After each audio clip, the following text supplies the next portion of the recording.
سلام بچه ها، به یک ویدیو دیگه از کانال یوتیوب من خیلی خوش اومدید. اگه شما هم کلی کار ریخته رو سرتون و نمیدونید از کجا باید شروع کنید، این ویدیو برای شماست. من خودم الان دقیقا تو همچین موقعیتیم که کلی کار مختلف تو زمینه‌های جداگونه دارم و اینجور وقتا اگر اشتباه نکنم اصطلاحش میگفتن برن‌اوته، که ذهن انقدر خسته میشه که نمیدونه از کجا اصلا باید ما رو هدایت بکنه به اینکه این کار رو انجام بدیم یا اون کار رو انجام بدیم. از اون ور کلن میشه که میشینیم و هیچ کاری انجام نمیدیم. ولی خب من الان فرضم اینه که مثل خودم که بلند شدم و میخوام شروع کنم به اینکه حالا برنامه‌ریزی کنم، اولویت بندی کنم یا هر کار دیگه ای، شما هم تو همچین موقعیتی هستین، بلند شدین میخواین شروع کنین ولی نمیدونین دقیقاً از کجا شروع کنین. تو این مواقع من همیشه یه راه حلی دارم که واسه من جواب میده، گفتم به اشتراک میذارم، امیدوارم برای شما مفید باشه. ممنون میشم که تا آخر ویدیو همراه هم باشید و حتما اگر از ویدیو لذت بردین لایک کنید، سابسکرایب کنید و زنگوله بغلش هم فشار بدید. بریم که شروع کنیم. خب من تو اینجور مواقع چی کار میکنم؟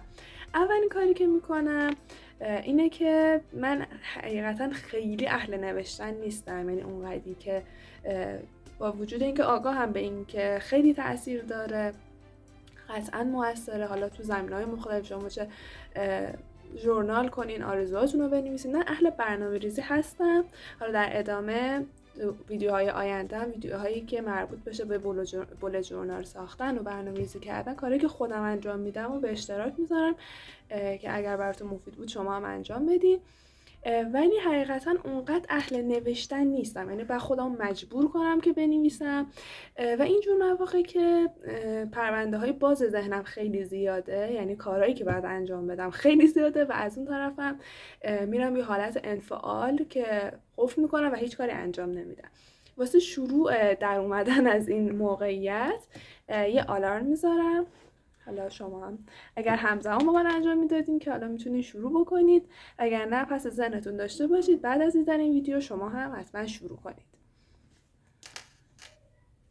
من یه آلارم میذارم و اینجوری ذهنمو گول میزنم که تو فقط توی بازه محدودی میخوای بنویسی، قرار نیست من بیشتر از این مزاحمت بشم، فقط در حد مثلا معمولا آلارممو 5 دقیقه‌ای میذارم. شما اگه مثلا من نوشتم واسهتون سخته میتونید از تایم‌های کمتری شروع بکنید یا اینکه شما بستگی به اینکه چقدر می‌نویسین میتونه متفاوت باشه، ولی یه تایمر میذاریم و شروع میکنیم.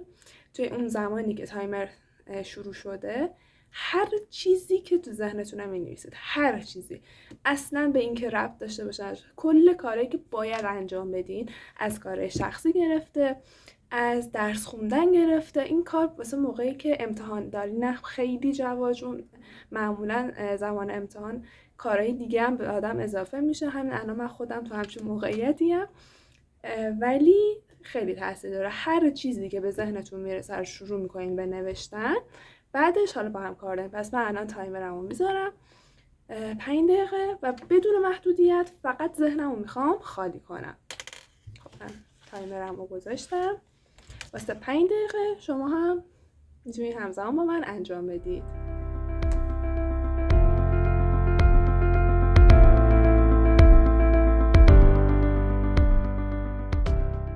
تموم شد تایمر من و حدوداً یه همچین چیزی، قبلا بیشتر از این میشد چون تایمرمو بیشتر میذاشتم، ولی خب متفاوته دیگه، واسه هر کسی میتونه چیزای مختلفی داشته باشه. واسه من از کارهای شخصی گرفته تا کارهایی که حالا مربوط به درس خوندنمه، مربوط به رشته‌مه و همینجور، یعنی خیلی پراکنده است.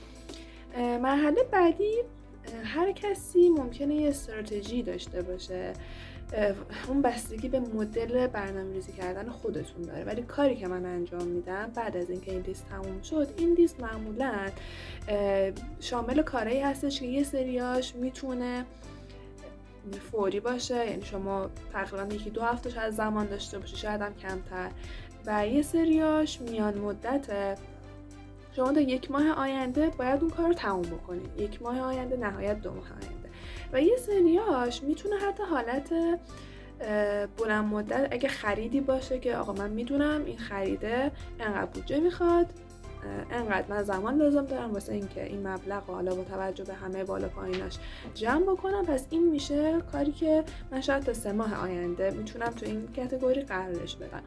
و یه نکته دیگه هم هستش، من خودم شخصا کارهایی که حالت عادت داره، یعنی مثلا یکی از چیزایی که من نوشته بودم اینه که من دارم زبان میخونم و هدفم اینه که تا 3 ماه آینده سطح ادوانس رسیده باشم و اوکی باشه. از خیلی وقت دارم تمرین میکنم، مثال دارم میزنم بهش و اینو من جزء کار بلند مدت می‌ریزم، چون درسته که من بابت این هدف دارم هر روز زبان میخونم تقریبا و داره یه بخشی از روزمرگی منو اشغال میکنه، ولی بازم نتیجه‌ای که من بخوام بگم رفتم آزمون دادم و نتیجه این شدش بلند مدته.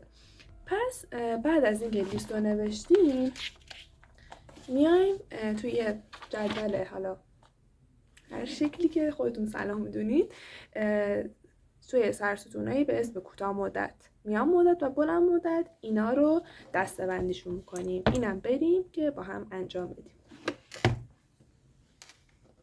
من انجام دادم به این صورت.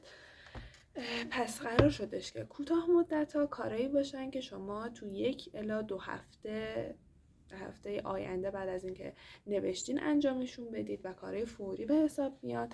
کارهای میان مدت بازم تعریفش واسه هر کسی میتونه متفاوت شه. میان مدت برای من 1 تا 2 ماه آینده است و بلند مدت 3 تا 4 ماه آینده است. الان میگم که من 3 ماه آینده یا 4 ماه آینده، یعنی تا آخر سال میتونیم الان بگیم چون آذره، من دارم میخواد به این هدف به این اندازه برسم.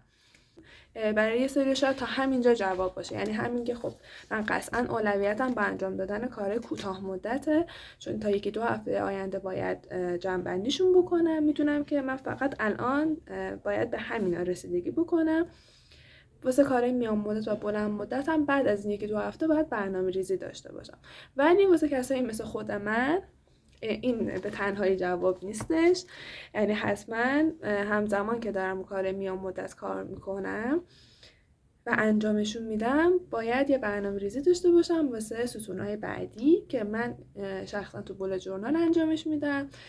واسه هر کسی میتونه متفاوت باشه، ولی همین تخلیه اون سرصداهایی تو ذهن روی کاغذ با استفاده از تایمر برای من تا الان همیشه جواب داده. یعنی هر موقع که خسته بودم، از بس کار زیاده و از شدت اون کارا هیچ کاری نمی‌کنم، فقط گوشی میگیرم یا فقط فیلم میبینم، وقتی میخوام از این حالت در بیام این کار همیشه بهم کمک کرده. گفتم با شما هم به اشتراک بذارم، امیدوارم براتون مفید بوده باشه. حتما تو کامنت ها نظرتون رو بهم بگید و اگر شما هم انجام دادید